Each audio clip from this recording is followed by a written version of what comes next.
Pushkin. So hopefully I can answer. Well, hopefully, I mean, look, I try not to, I try to have a more conversational style, so I try not to have notes with me. Right, but with you, right. I'm like, oh my gosh, it's just too much. No, it's gonna be flowing. I don't know how you keep track of your life, man. I don't either. I don't either. Actually, I don't. It just happens, man. I just let it go. You just let it go. Yeah, let it go, let it flow. Yeah. Yeah, it's gotta feel like one short blur, right? Not even long in a way, right? Like it's just like, man, it's I got to the point to where it's just all about, just watching, observing, because it's a lot of time in there that, has been passed, and the only way I can learn is just watch and observe and then try things. yeah. Otherwise, you're not staying with the time. And I don't have to try to stay with the time because I watch it. Yeah. Observe it and learn from it. Yeah.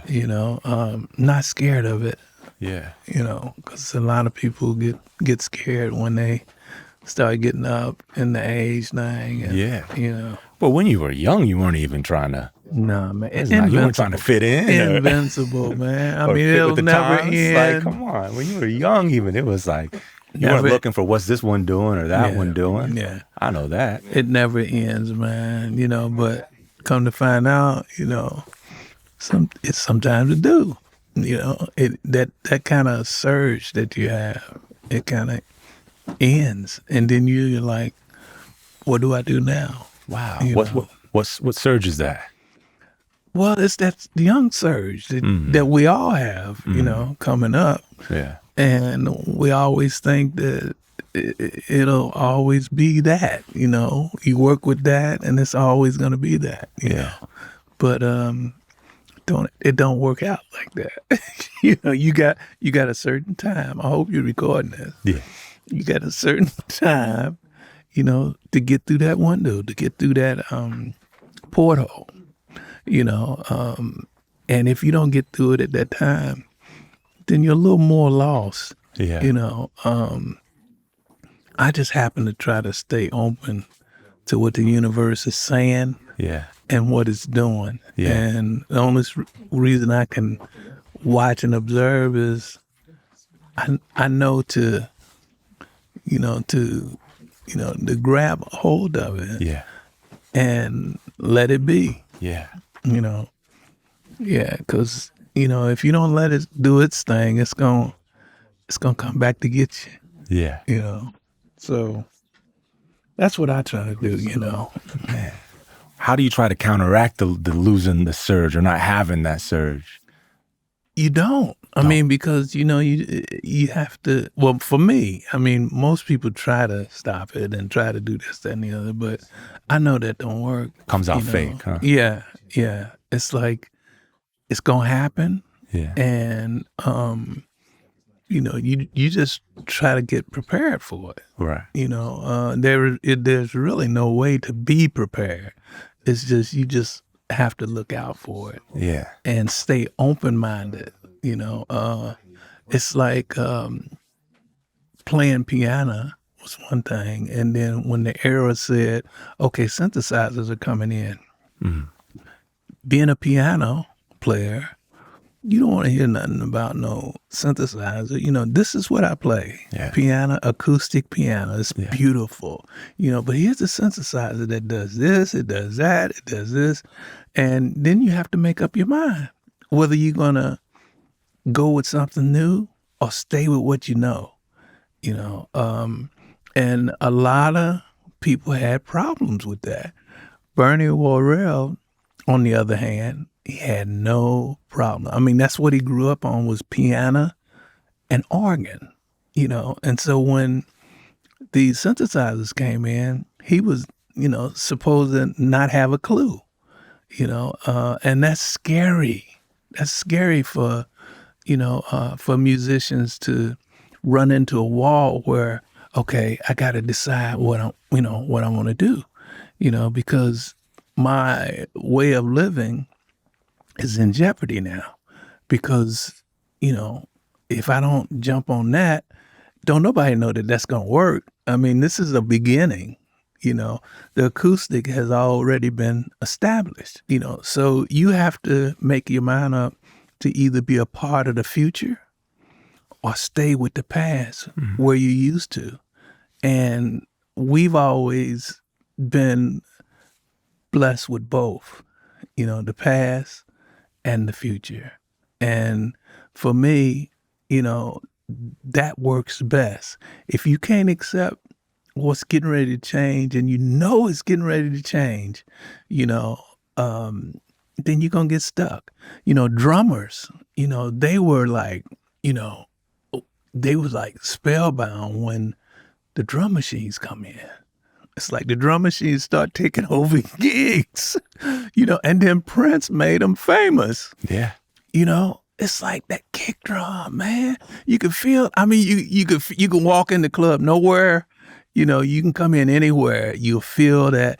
And so everybody wanted to change, but drummers was upset.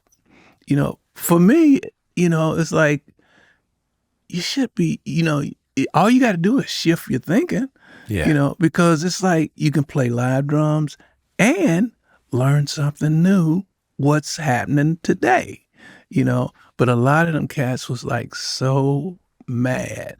And they was like, you should be mad too. I'm like, I play bass, I play guitar, I play drums. And I also learned how to program the Linn drum. I got one, and so if you don't stay up with the time ain't gonna be good to you, So, I try to stay up, hang with the new generation, the new era of musicians, as well as the old.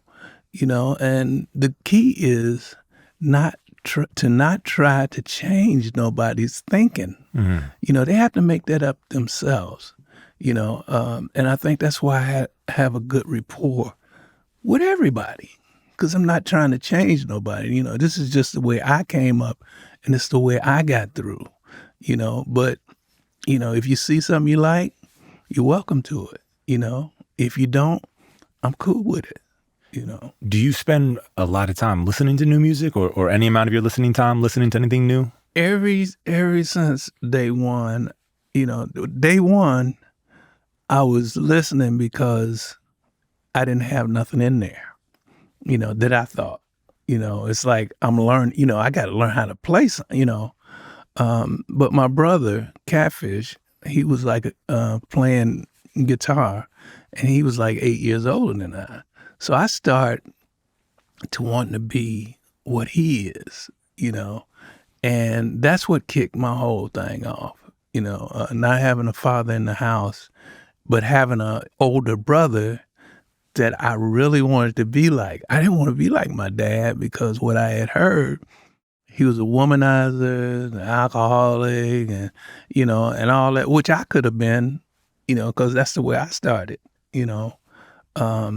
And so my brother, on the other hand, he was somebody that I admired. They had the clothes, they had the processes, it was during that era that was like, we didn't know who we were yet, but we knew something was getting ready to happen big, and so we just continued, and getting involved with him and wanting to be in a band with him was my dream. That was the dream. The only dream I had was to be in a band, to get my mother out of the ghetto where we were at, and so we can live, and, so she can enjoy life. Because watching her come up was like, we'd go out to the places that she was working and scrubbing floors and all that, and that made us sad. It's like a sadness that always sticks with you. And so I made up in my mind, if I ever get together and make something happen, Mama's always first, Was your mom happy that you guys were into music, or was it kind of like She was happy. She was supportive. She knew, like a lot of mothers that try to get in the way. She'd do anything she could to help feed, that fire that we had because she recognized it.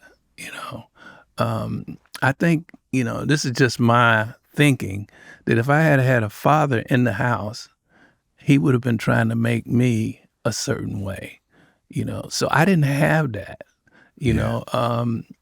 I wouldn't push that on everybody, but for me, it worked without him being in the house. a mother's more sometimes nurturing nature was beneficial for that's what we needed. You and Catfish. Yeah. She gave us just what we needed. She showed us without showing us. She would, and instead of just telling us, she would more show us. So that's what I picked up. Like when I got out in the world, it was like I knew the street talk, I knew the street language, but at the same time, it was like, give what you can give, be who you are, and show people instead of telling them what to do, be who you are. So I learned that early. And thank God I did because that stuck with me through all the changes we've been through,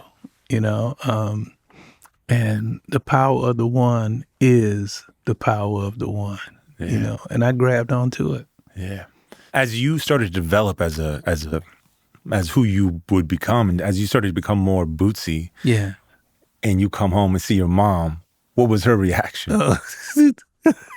That's funny. Oh man, she watched me. She let me get away with a lot, but she had to remind me one time when I came home that I'm still William Collins, and I had forgot who that guy was. When you get caught up in that fame thing, and it happens to pretty much everybody, because you don't know. You don't know what that fame and money and, we didn't know nothing about none of that stuff, and so I got so caught up, that, I didn't know I'm supposed to come home, chill out, take out the garbage, and do what I'm supposed to do instead of coming back being Bootsy.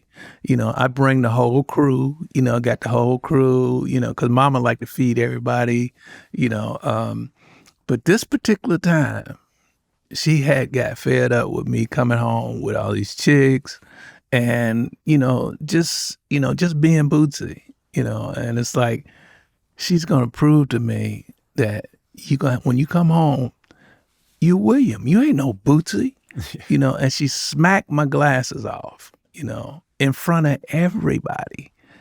And I was like, okay, I ran up to my room, and, I got dealt with as far as what I'm supposed to be and who I'm supposed to be when I'm home. Yeah. And, that's what helped me develop as a supposedly star out in the world, and come home, I can be me. That got so separated from me that I was lost. I was really lost, and I started figuring out, like, I see now what happened to those little young child actors. They learn that one way all their life, and then when they get to be grown, they don't know how to act because they don't know who they are. Yeah. And so when I started figuring out who I was, that's when the magic really started happening as far as me realizing who I am. I had to go through a lot of things, a lot of drugs, a lot of accidents. The last accident I was in with the motorcycle,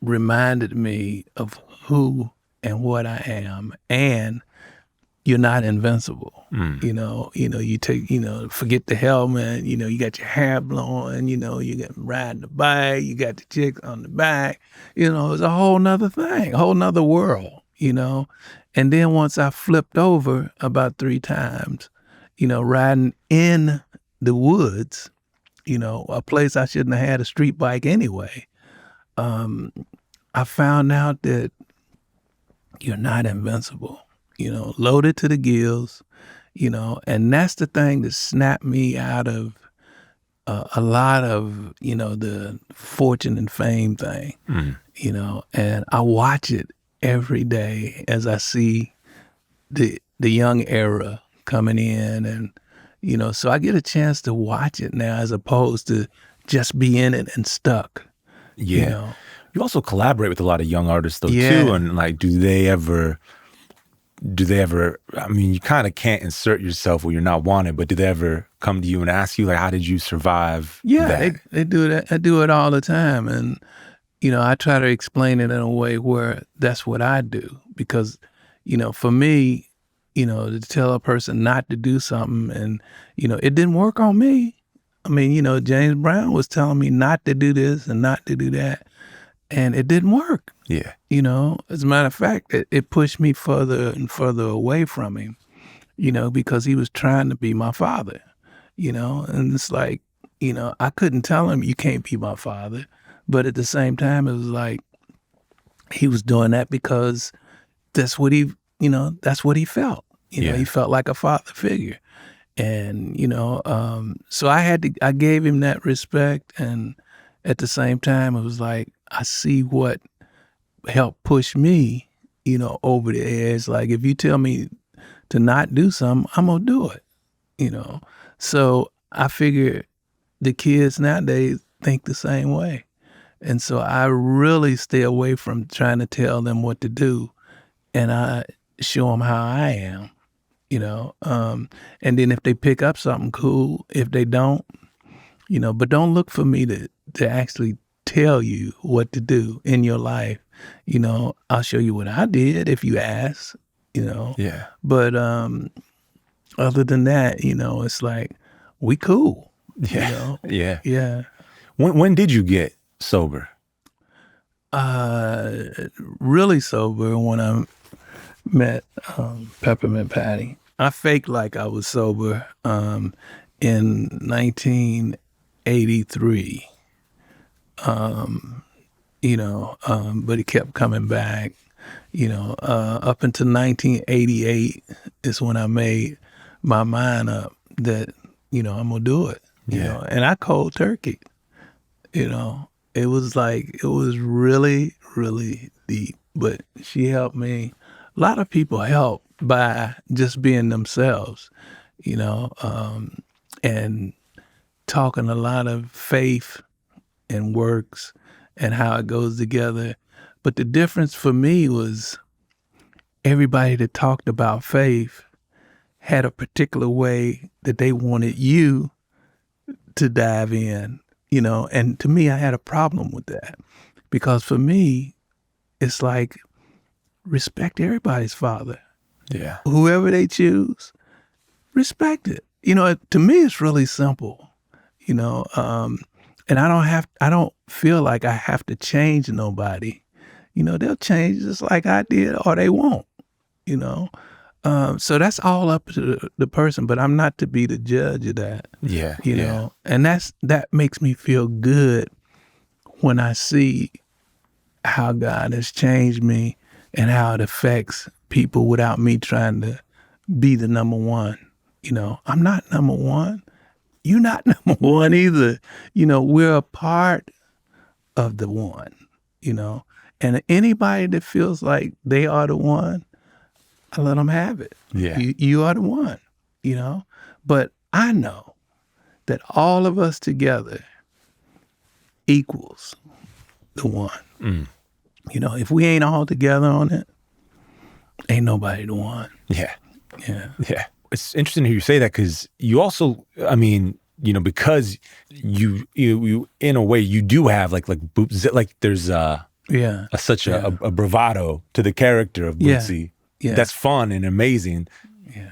But it's incredible also to hear you say that, like, I'm not number one. Like, I'm not, like, am I sitting here with Bootsy? I mean, I'm not fooling myself anymore. I mean, I went for it when it happened. Yeah. It blew up so big, it was scary. It's like Frankenstein invented the monster and then the monster turned on him, and that's what happened to me. When did you realize it was scary? Like, what, was there an incident or? It was a whole lot of incidents. Oh man. But one thing after another. I mean, you have to actually pay to be that star, to be that gigantic being. You have to pay for that. It's not like, you learn all this and then, you get up there and everything's cool. Everything was cool, but you got to realize there's a cost, and you never learn about that. Nobody explains that to you because all you want to do is play, make money, be successful, da-da-da-da-dee, Yeah.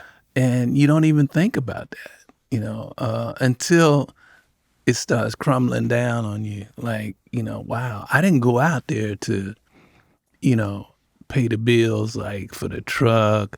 I got to pay the accountant. I got to pay the band. I didn't go out there for that. I went out there because I wanted to play to the people, period. Yeah. I didn't want all those other responsibilities, but all of that falls on you when you're out front doing the thing and becoming this big major star, so I wasn't ready. And I'll never be ready for that because I don't want to. Yeah. I don't want that kind of responsibility. The responsibility that I got now, I feel like I can take care of that. But if it gets any bigger, I will be prepared because I'm being prepared now. Otherwise, and then I can see it coming because I know it's coming. But then you can't see nothing. Yeah. All you see is the good things. I can get all this. I can get all that. I can do her. I can do her. Yeah, I can do that. I can do that. You can do everything. Yeah. And so. You guys were. Yeah. And to make it through that is enough for me to just be like, if you want that, you got it. Yeah. And I'm here for you if you need me. When you put out Bootsy's Rubber Band, for instance, and you sort of start becoming your own entity within the Parliament organization, the Parliament-Funkadelic organization, did you feel that coming? Like, did you know you were going to be like the guy to be? I didn't want to be the guy. First off, all I wanted to do was play in the band. And that stuck with me throughout the whole thing. And I couldn't figure out, I figured out why I was in the front, because George really wanted me to be the front of my own band as opposed to just being in Parliament-Funkadelic. And I really didn't want that, but he started showing me ways that it would be beneficial if I, took off on another band because I had been playing with all of them, and I had my own band when I first got there and I still had them. So it was like, you should take them on the road and I'll take Parliament-Funkadelic. He had the concept was great, but the downside was I wasn't ready to be a front man. Yeah. And so all those years that I was learning, I was losing interest in being, because that ain't what I wanted to be. You really didn't want it that when you saw that first album cover at Thrasher Design with that you on the well that's part of what helped turn into this might be all right. Everybody check this out. That's the part that gets you.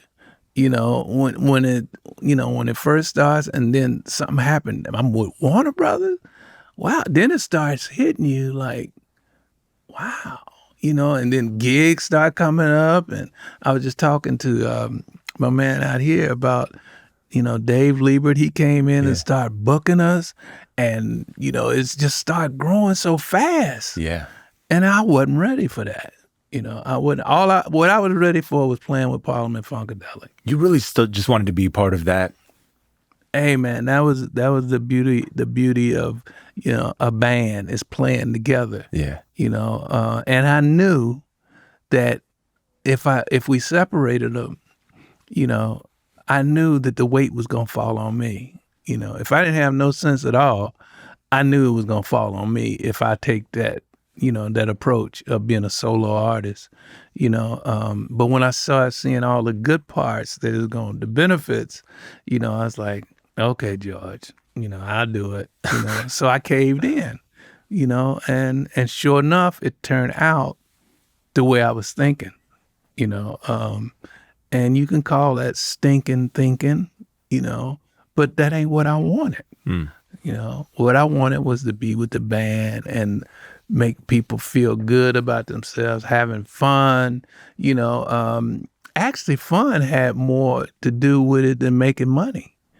When we got with James Brown, I thought we had to pay him. That's how, we just didn't know. Yeah. Like the artists now, musicians now know about getting paid. We were just having a good time. We want to have fun. It wasn't about the era of making money for us. Yeah. He snatched us off the street. Yeah. We was riding, having a great time doing that, and he snatched us off the street. How did he find you? Well, we played at King Records. That's the King fellow right there. He's the head guy of King. And so that's where we met James Brown. So that's a whole nother long story. But Charles Sperling bought us to King Records because he thought that we were such an energetic, rhythm section that, we could cut his records and cut, different sessions and we wound up working with Hank Ballard. Wow. Bill Doggett. What's my man's name? Henry Glover was the first black producer, of, not just rhythm and blues, but, folk music. He was doing everything at King Records. Wow. And, his dad, Otis Williams, was the head of Otis Williams and the Charms. Wow, no way. Yeah.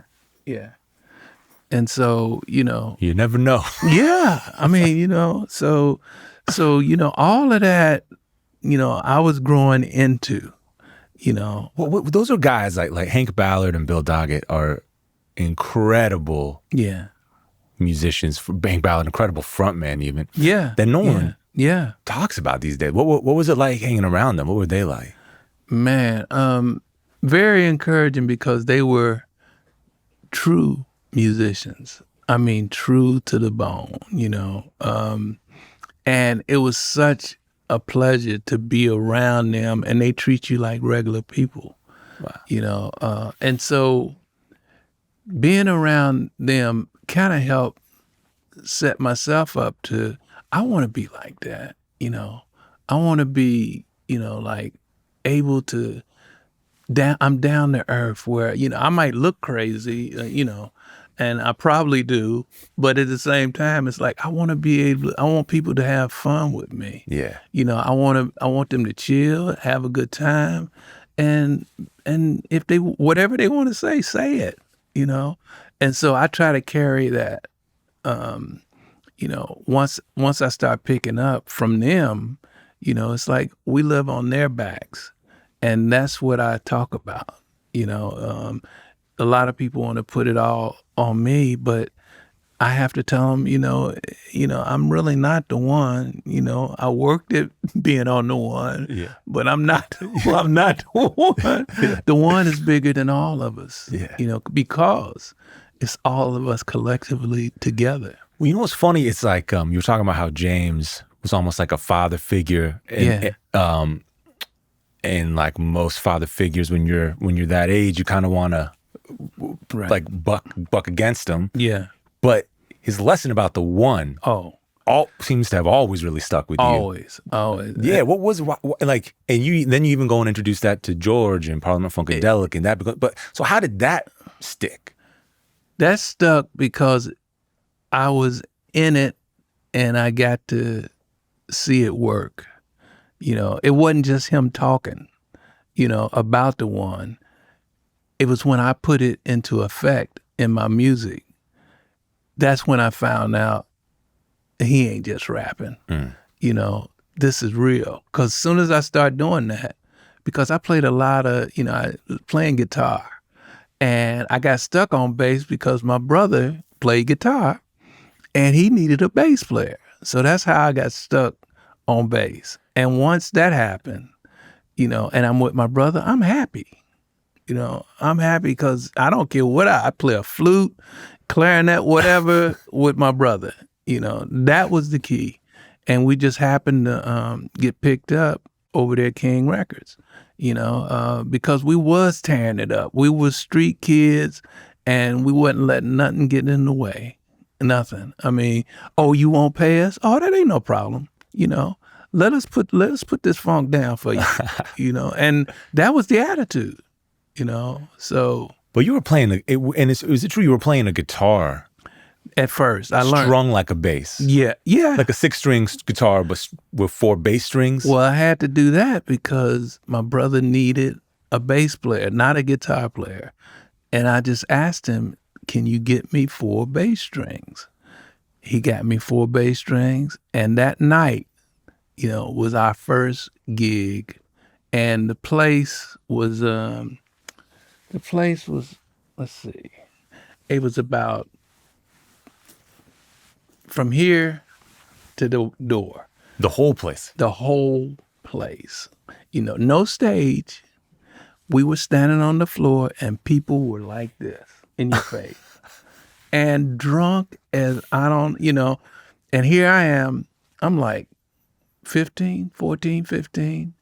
And I got in the place, you know, because of my brother. You know, he's like 8 years older than I. So I get in because, you know, because of him. And people are just getting off because I'm so young, you know, and I'm knowing that they're getting off because I'm young, but I'm also playing what they like, you know. And so when we all got with James Brown, he tightened us up and told us about the one. Mm. Once that happened, you know, we all started knowing where the one was at. And it was like, oh, you mean like this? And James said, yeah, I'm glad I thought of it. You know, so everything he thought of, which was great, you know, which at the time, you know, then wasn't nobody telling us, man, y'all should be doing this. You know, when the rappers came out and started sampling, everybody's telling me what I should be getting, you know, and if it had been that era instead of the era I grew up in, they would have been right. Yeah. But the era I grew up in was, you know, we was, working, what do you call that? You know, we was kind of like work for hire. Oh, yeah. Like, you know, freelance. Yeah. And hire. It wasn't about, you know, us getting paid. It was about you mugs are here with James Brown and y'all better pay attention, you know. And that's what we did. We paid attention. And if somebody paid us, cool. If did nobody pay us, we had a couple of dollars to go get some wine, a couple of girls in the backseat. We good. And he had a way of, for people who don't understand the one, it's just a way of organizing your playing where you're emphasizing. You're emphasizing that one on every 4 bars. Right. And, you know, that's so true to this day. Even the computers, you know, they got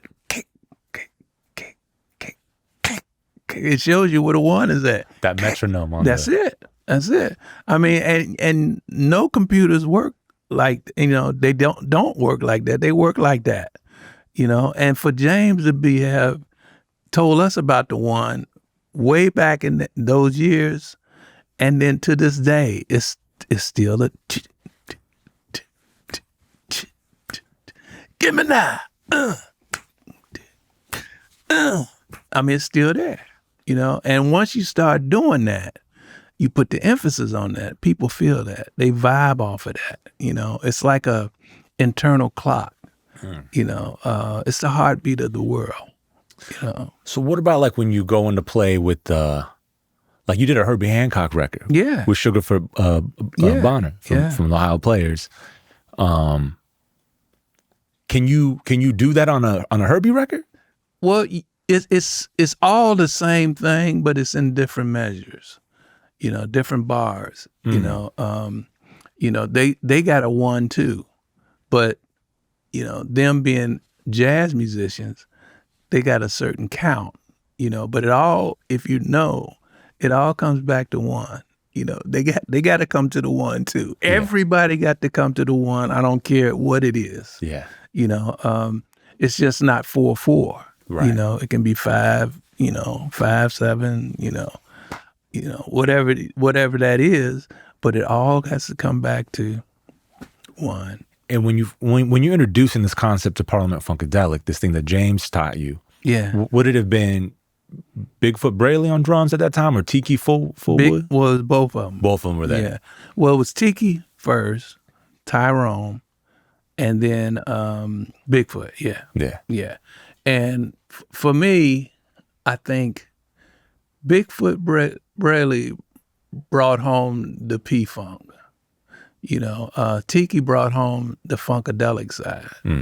You know, Tyrone Lampkin, he was just an all-out next-level drummer.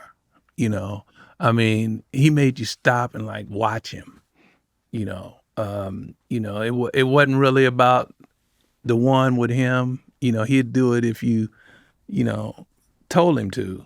But it was about, he was like a jazz drummer. Yeah. You know, he was all over the place, you know, and he'd find his own one, you know. So, you know, which was cool because he always had to come back, you know. I don't know what his count was, but he knew what, you know, he knew what it was, and that's what matters. So you guys were playing that just completely different feels going, but that would maybe be some of the magic is that's what the magic you're feeling was. one thing, he's feeling a different pulse, and you are allowed to do it. Yeah. You know, that has a big emphasis on how you feel about doing what you're doing, you know, because if you're not allowed to do it, you know, then you feel like you constricted. You can't express. You can't self-express yourself, you know, the way you want to. Yeah. And in that era, it was very important to express yourself. Yeah. You know, just like the record, express yourself. You know, your boy, I mean, them boys was funky. Yeah, Dr. You know? Dre and them, or the original. Exactly. Charles Wright. Yes. Yeah. So, you know, and we had all of that we was growing up in. And today, you know, it's like, where is that at? You know, I mean, we grew up in such a great musical era, you know, to have all that around you. You know, to absorb all of that and then wake up one day and it's not there. Yeah. You know, it's like, how does that feel? You know, people like ask me, how does that feel? You know, I had to learn, you know, the good thing for me is learning while I'm on the job. You know, I'm learning, you know, and when we got to this part here, it's like, I was kind of prepared, you know, to accept, okay, it's done change, you know, because I was in the changing while it was changing. Yeah. You know, so I got a chance to adjust. And most people that I'm not going to stop playing the acoustic. I'm not going to, you know, play the electric. Yeah. But I love this acoustic. You know, that's how I observed it and was like, whatever comes in, I'm going to learn how to, you know, or if I can't do it, I'm getting somebody else to do it, you know. So were you getting blowback then? Like, because, you know, you, Larry Graham, all right around that same time are really changing the nature of bass playing, you know? Like, and really making it a different instrument, you know? Well, I was so glad to be a part of that, you know. because it was only a few of us. Yeah. And it's like James Jamerson was the cat that really changed my mind about bass playing, because he played with one finger. All of that stuff he was playing, he used one finger, That's wild. Yeah. And I'm glad you mentioned that. He, all those hit records beforehand, he played upright bass. He got introduced to the Fender P bass, and he wanted to play the P bass. Motown said, nah, you can't play that. You ain't made no money with, playing that. So they didn't want to change. But he said, if you want me, I'm playing the P bass. And then all after that, the upright bass, all the stuff after that, he made much more money for them. And, he was a perfect example to accept and embrace that change that we're talking about right now. Yeah. That most musicians don't want to deal with. We're always going to run into that change that we don't want to change. It's like sampling. It's like, oh man, God, the sampling. What are we gonna do? It's just like AI. What we gonna do? They coming to get us. They coming, take our gigs. And so it's the same thing. Yeah. So I'm getting ready to face this along with the rest of the world. Yeah. But the only difference is I know it's coming. Yeah. And we made it through the sampling era. We can make it through this one too. Yeah. So, and I can't tell nobody how to do it because I don't know. I didn't know how to do the sampling thing. I didn't even know that was coming. Yeah. Until you in it. And once you in it, then you have to try to figure out, like, wow, what do you do? And so that's what I have to say about the AI because everybody's asking me about that, and we'll learn. We'll all learn how to deal with it, because it ain't no way you're gonna keep it from coming. That sort of that sensibility of just sort of taking things as they come and working with it. Yeah. I've heard you talk about getting lost as a part of your creative process. And that seems to kind of fit with that. Like it's like, well, we don't know where it's going, but we're going anyway. We're going anyway. And see where we go. That was one of my whole sayings is, I don't know where I'm going, but I'm going. That's one of my whole, it's like very short sentence, but, I'm committed to that. Yeah.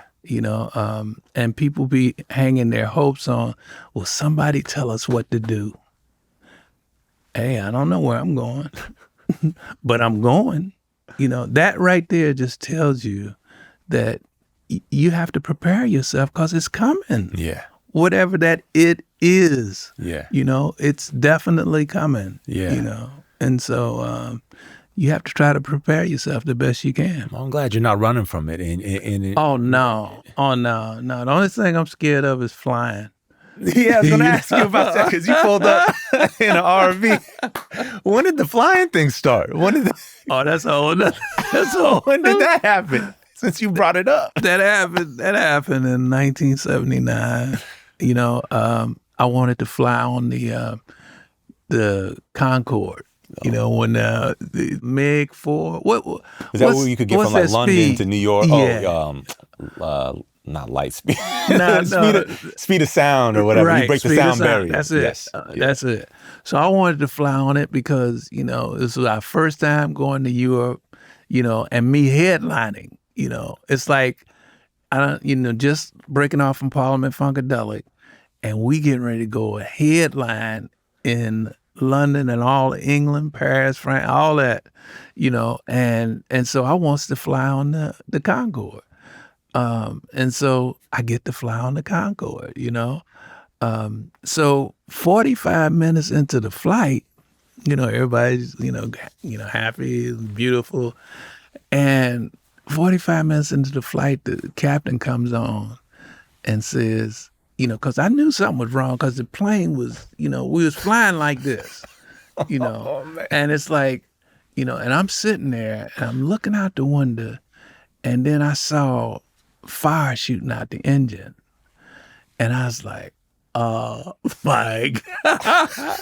I'm like, we just made it. And then not only that, Jaws was a big movie then. Yeah. It's like, okay, if you make the crash, right, you fall into Jaws territory. All in the water, right in the Atlantic. All this come to me.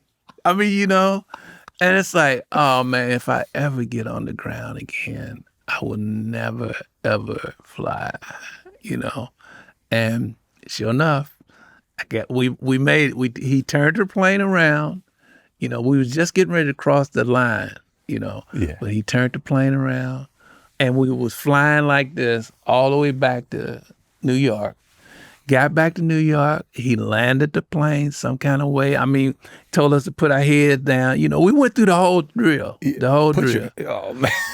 And the tour was so big though that they talked me into, taking the next flight out, which was a 747. A little more stable. Yeah, and then they gave me some drugs to just sleep. I didn't wake up until I got over there.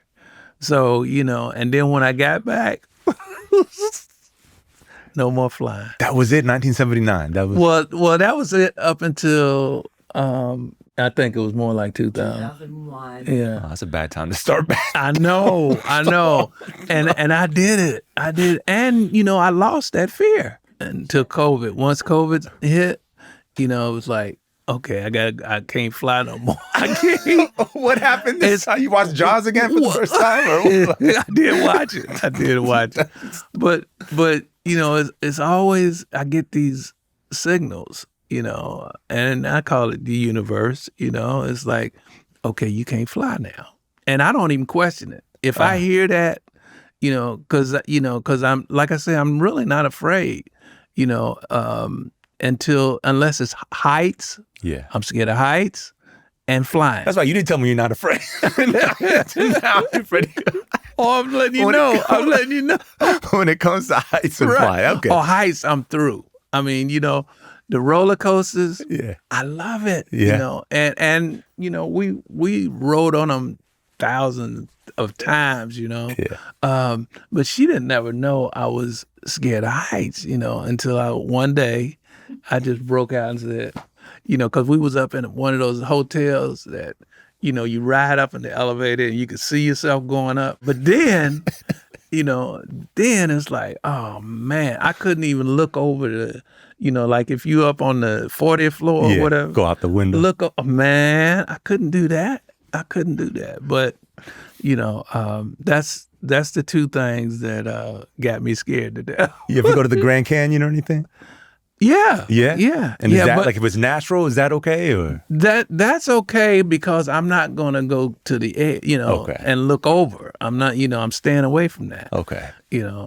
So it's something. And do you navigate around bridges on the RV or no? Or is that okay? That's kind of deep. That's kind of deep. Maybe we don't go there. Maybe we don't go there. I'm sorry. Now trail biking. I'm just trying to think it trail through. biking in the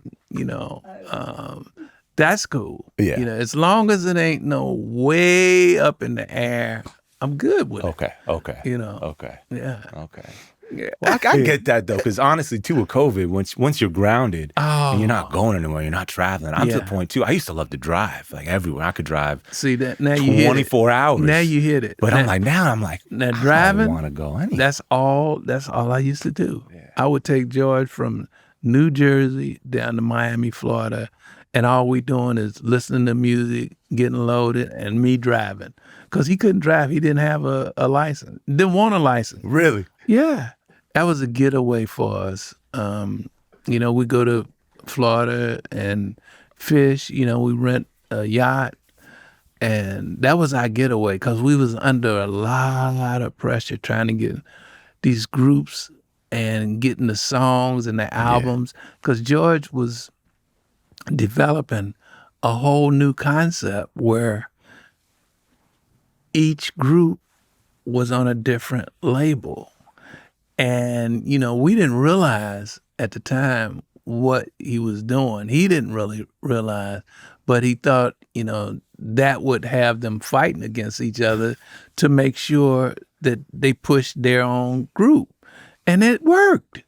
It worked. But, like, did he get sued for that or? No. Nah? No. I mean, you know, at that particular time, you know, it's like sampling coming in and you don't know what to do with it. Okay. They didn't know what to do with that. Yeah. You know, he was a genius as far as that, you know, it's like, damn, how'd he fucking figure that out? Yeah. You know, so no, I mean, all of them felt like fools. Yeah. You know, so, you know, they didn't want you to know that they were that stupid, you know, so, you know, he got away with it. That's incredible. Yeah. And then you guys eventually, because, it was like Casablanca and Westbound. Exactly. Then you guys end up doing Warner. Yeah. Major Warner's, label. Atlantic had Horny Horns. Wow. Columbia, I think, had The Brides. And Paulette was on, I can't remember. Maybe they were on Westbound. I can't remember what. But every group was on a different, you know, and then Bootsy Rubber Band was on Warner's, you know. Yeah. So that was the whole thing. That's where Dr. Dre and Snoop got that whole concept from, you know, is because that's that whole empire that we kind of, you know, came through. And we didn't know what we was doing. Yeah. Dre and Snoop, they know what they doing. Yeah. You know, they take care of business. Yeah. We wasn't taking care of no business. We was just doing what we thought, you know, would help us at the moment. Yeah. You know, it wasn't like we was looking for longevity or we were looking, you know, for legacy. You know, none of that. You know, it was like, man, I can get some more drugs, man. Oh, man. I mean, you know. Oh, man. Like, did you get, because, you know, I know like Hendrix was a big, you know, for all you guys. Like, big I know influence. you even had a poster on your wall, Hendrix poster, you know? Yeah. Like, did his passing, that didn't spook anyone? Like, No, because, you know, we kind of felt the inside story. You know, I used to, I used to go out with his girlfriend, Lithofame. Oh, you know, you knew. I was just talking about her because she's like the star of his documentary. Exactly. That came from like 71 or 2. Well, she was on the road with us with James Brown, and she would ride the bus with us, you know, and she was gonna take me to meet Jimmy, you know, but what happened was, you know, when he was working, we were working, you know, because everybody was on the road at that time, you know, and so we never got a chance to hook up. Wow. Yeah. Yeah. It was deep. Wow. Yeah. And she told you what? Yeah. Wow. Yeah. Yeah. They don't, and the rap was, they don't ever want another one of those kind of talents to reach that level because they can rule the world, you know, and we can't have that, you know. Man. So, you know, and then when we came on the scene, it was like, oh, let's make sure these motherfuckers, you know, we got to shut these motherfuckers down because they a big threat. Yeah. You know, and we wasn't trying to do nothing but play music and express ourselves. Yeah. You know, but it was complicated. Did you have a relationship with Kiss beyond just a label? Just a label, you know, as far as the label, you know, and we both used the same clothes designer. You know, Legaspi. Legaspi? Yeah, in New York. You know, so, and then Patti LaBelle, them, they used them too, and they had the same lawyer we had. So it was all kind of screwed up there. Yeah, okay. Yeah. I'm getting the picture now. Same designer, same groupie, right. same lawyer. Right. I want to talk about the new album too. Yeah. Before we get there, the song, like your songwriting, you, George, and Bernie, right, as like a songwriting unit. Yeah. How did that start? Oh wow. let's see, how did it start? I guess it started with going in, cutting tracks. And then Bernie and I would cut tracks. And then George would come in with the party, because he always brought the party. And we were trying to get some music down. And he'd bring the party in and bust it up, and he'd come in loud, and he had this microphone, in the control room that he would get on, because as soon as he walked in, he heard the music and he was live. I mean, he was so live and loud. It's like, we was like, wait a minute, George, hold up, man. We trying to, figure this arrangement out, But he was so hyped up about whatever we was doing, and he would come up with words, and lyrics and stuff right on the spot. Man, let's talk about the new album. I mean, talk about not being afraid. Yeah. I mean, there's no boundaries still with you. Right. There's still, you listen to the album, you're like, there's no box or boundaries in which. Well, after what we've all kind of been through, it's like, ain't nothing new they can do to us. I mean, we pretty much know the game, and so that allows me to do more of what I used to do, but even more than that, because I'm not afraid, it's more like I got a bigger audience to play to. And not only that, I'm standing in front of them trying to show them that they can do it too. That's my whole thing about the mirror star glasses I had, made, was when the kid looks into my eyes, he sees himself. Yeah. And to me, that meant more than him seeing me. And that's why I had the star glasses made. Same thing with the bass, the space bass. If you notice, it's mirror all on the, and that was when the lights hit the space bass, it's gonna hit you too. Mm-hmm. And so all of that was, I thought of that beforehand, before I actually had it done, because it had to have meaning, not just me being a superhero or a star. Yeah. It had to be something deeper than that. Yeah.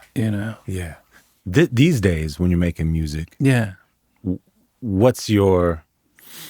how do you is there a, there's no certain way. There's no certain way. No, it can come at any time. It can come through somebody else, or somebody else might spark you to go in a certain direction.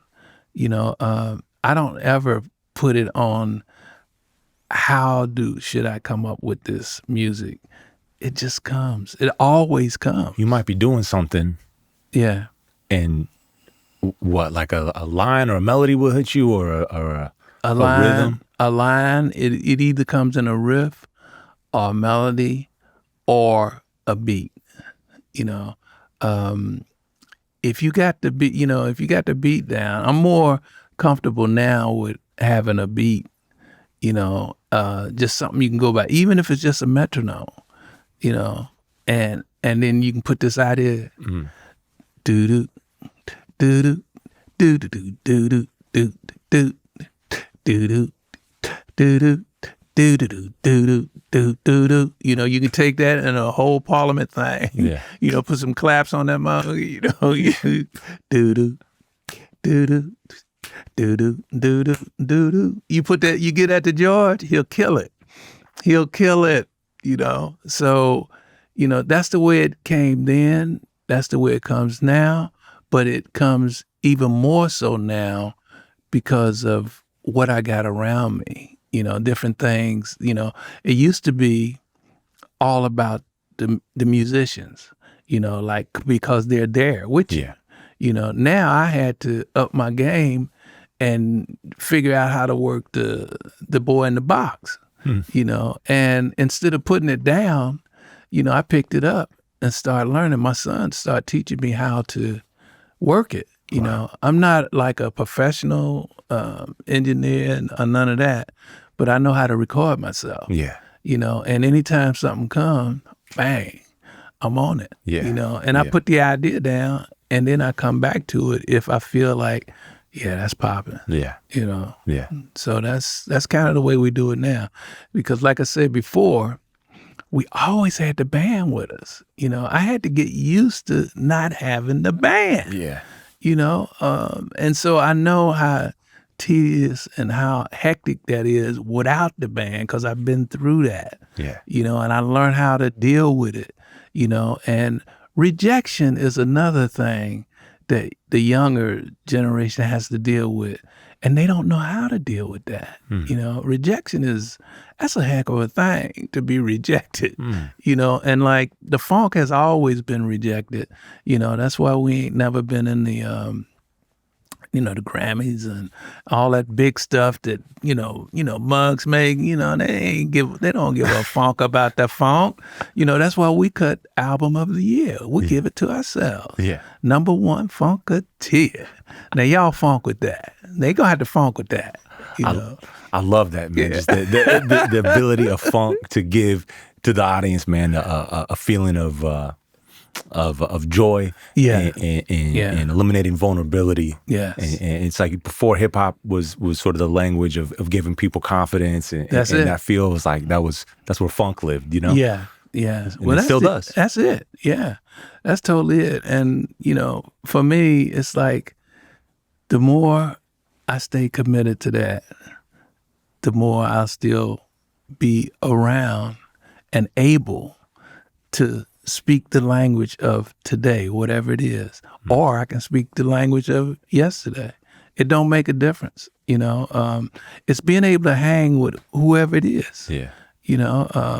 And so when you start feeling comfortable with that, you start to feel comfortable with yourself, you know. And now it's like the sky is not the limit, because there's walls behind the sky. Yeah. Damn. Yeah. Well, we're so blessed to have you still making music, and still just giving us the Bootsy energy, man, because it's needed in the world, man. So thank you for everything. Oh, thank you, man. Thank you. Thanks for checking out Broken Record on YouTube. If you want to listen to us on the go, be sure to subscribe to Broken Record wherever you listen to podcasts.